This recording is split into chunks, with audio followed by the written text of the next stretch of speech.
Di sebuah desa terpencil yang tersembunyi di balik perbukitan, ada sebuah legenda yang diceritakan secara turun-temurun.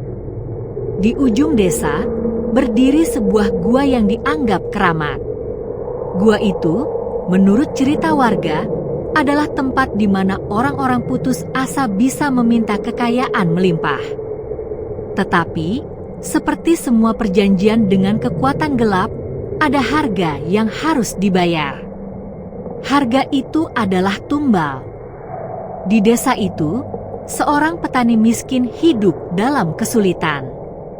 Musim panen yang gagal dan utang yang menumpuk membuat kehidupannya semakin berat. Ia mulai merasa putus asa. Setiap malam, ia duduk di depan tungku yang sudah dingin, memikirkan bagaimana caranya memberi makan keluarganya. Desas-desus tentang gua keramat mulai menggoda pikirannya. Pada suatu malam yang gelap, ketika angin menderu dan hujan turun deras, ia membuat keputusan. Dengan langkah berat, ia berjalan menuju hutan di mana gua itu berada. Di bawah bayangan pepohonan besar, suara alam terdengar seperti bisikan, seolah-olah mengawasinya. Ketika ia sampai di depan gua, udara menjadi lebih dingin.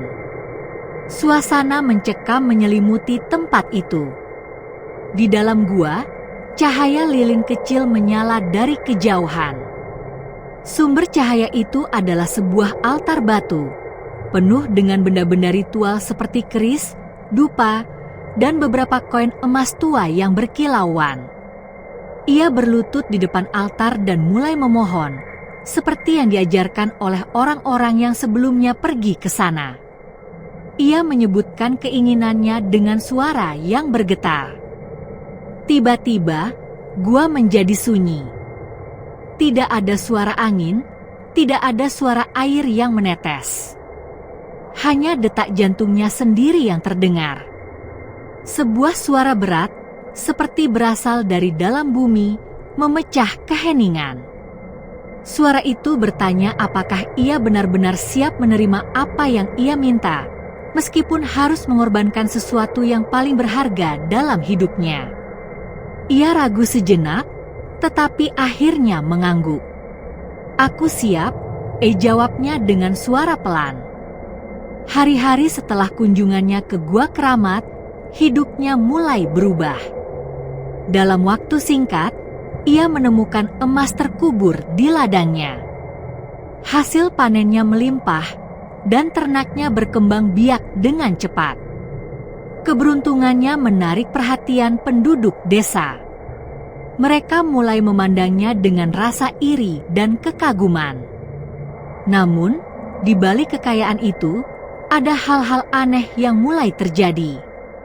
Setiap malam, ia mendengar suara langkah kaki di sekitar rumahnya.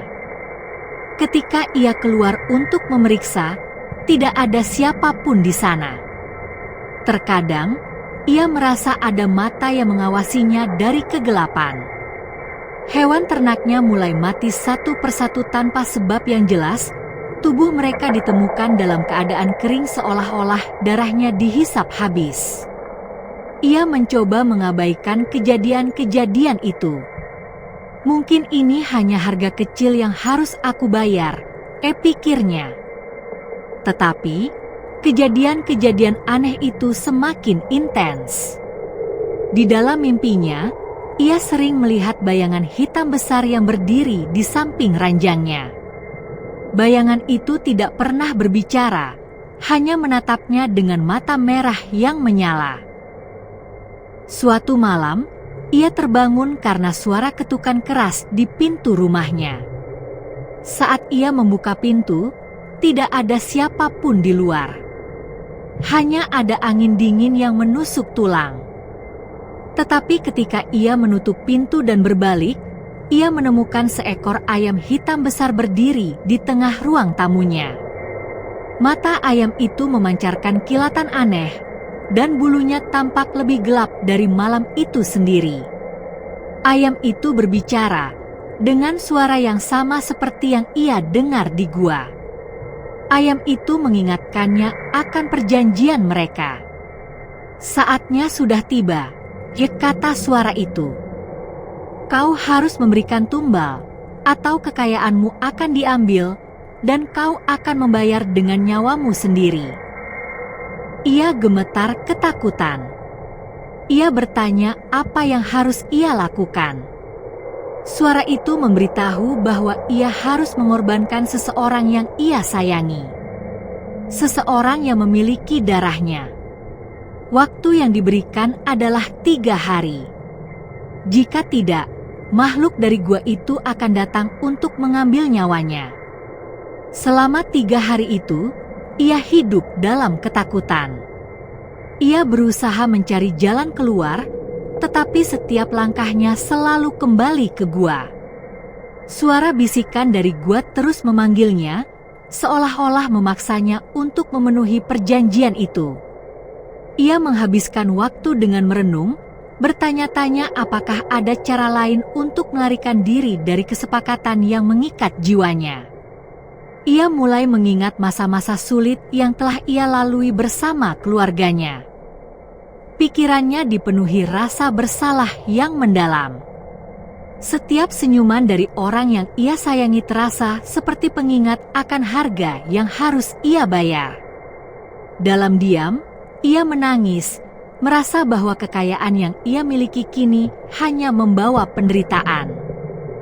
Pada malam ketiga, ia tidak punya pilihan lain. Dengan hati yang hancur, ia membawa seseorang yang ia cintai ke gua itu. Orang itu tidak tahu apa yang sedang terjadi, hanya mengikuti dengan rasa percaya.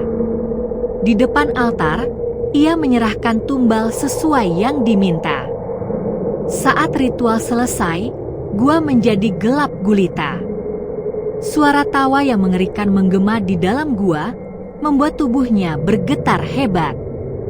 Ketika ia keluar dari gua, ia merasa seperti kehilangan sebagian dari jiwanya. Kekayaannya tetap ada, tetapi kebahagiaannya lenyap selamanya. Setiap malam setelah itu, ia dihantui oleh bayangan dan suara jeritan dari tumbal yang telah ia korbankan.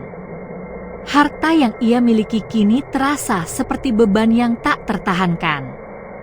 Ia mulai menjauh dari orang-orang, hidup dalam kesendirian, dan akhirnya menghilang tanpa jejak. Legenda ini terus diceritakan di desa itu sebagai peringatan bagi siapa saja yang mencoba mencari jalan pintas menuju kekayaan. Pesugihan bukanlah jalan keluar, melainkan pintu menuju kehancuran. Cerita ini mengajarkan bahwa setiap kekayaan yang diperoleh dengan cara yang salah selalu memiliki konsekuensi. Alam dan kekuatan gaib bukanlah sesuatu yang bisa dipermainkan. Hanya dengan kerja keras dan kejujuran, kebahagiaan sejati bisa diraih.